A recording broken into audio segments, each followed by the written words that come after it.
Hi guys, this is Jake at Canadian Cutting Edge, and today I'm taking a look at this Whirlwind that was given to me.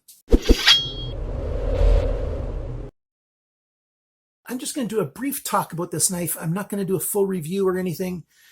This knife came out, I think, around 2005, maybe a little bit before that. It's an assisted knife by Kershaw, Ken Onion design, clip point, hollow grind, nice belly, good flat area. The handle is glass-filled nylon. Zytel is a brand name of the same kind of material, but obviously they didn't use the branded stuff, or they would have said so. Nested steel liners. You've got, it's, a sealed back. It doesn't really have a back spacer, but the two pieces of this nylon come together and seal at the back. And liner lock on this one, the liner lock happens to be very good. It locks up at a very good point. The steel, the original steel on these knives is 440A. Not too fond of that. But back in 2005, 440A was still considered a reasonable steel. Not a good steel by any stretch back then. The newer ones that are still out right now with the stonewash, the 1560 SW and the 1560 SWT, is that what it is? Whatever it is, the serrated version. Both of those have a really good steel by Sandvik, the 14C28N steel.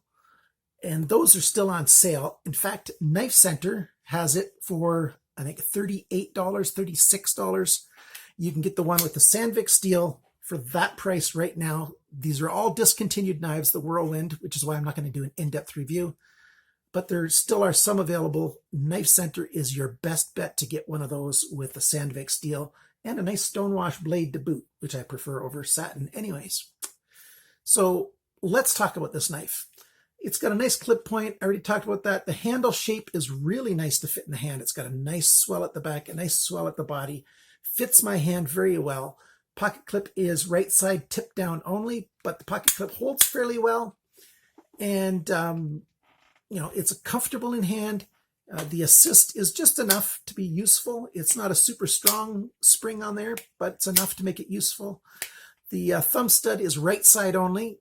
I can't see why they didn't put a right side thumb stud, but you can always use your index finger on your left hand to release it. And, I can close it with my left hand one-handed, no problem. So it is a knife that you can use with one hand if you're left-handed. If you practice a little bit, it's certainly easier with the right hand. So I can't really do cut tests with it because this knife is older and it's previously owned. So I don't know how sharp they come from the factory, but of course my friend sharpened it really nice. It's a nice knife. I like it. I don't know if the price is right. That's up to you if it's right for you. It looks kind of cool. It's comfortable. The blade size and shape are very useful. It's about it's about half a millimeter thick behind the grind, which is really good for an EDC knife. I like that an awful lot. And, it's a cool knife. So if you're in the market for something like this, I might be leaving some of the other specs on the bottom of the screen here. If you're in the market for something like this, older but still decent, go ahead, check the description below for the links to get this from Knife Center or wherever else you want to get it from. And happy hunting for some really nice knives.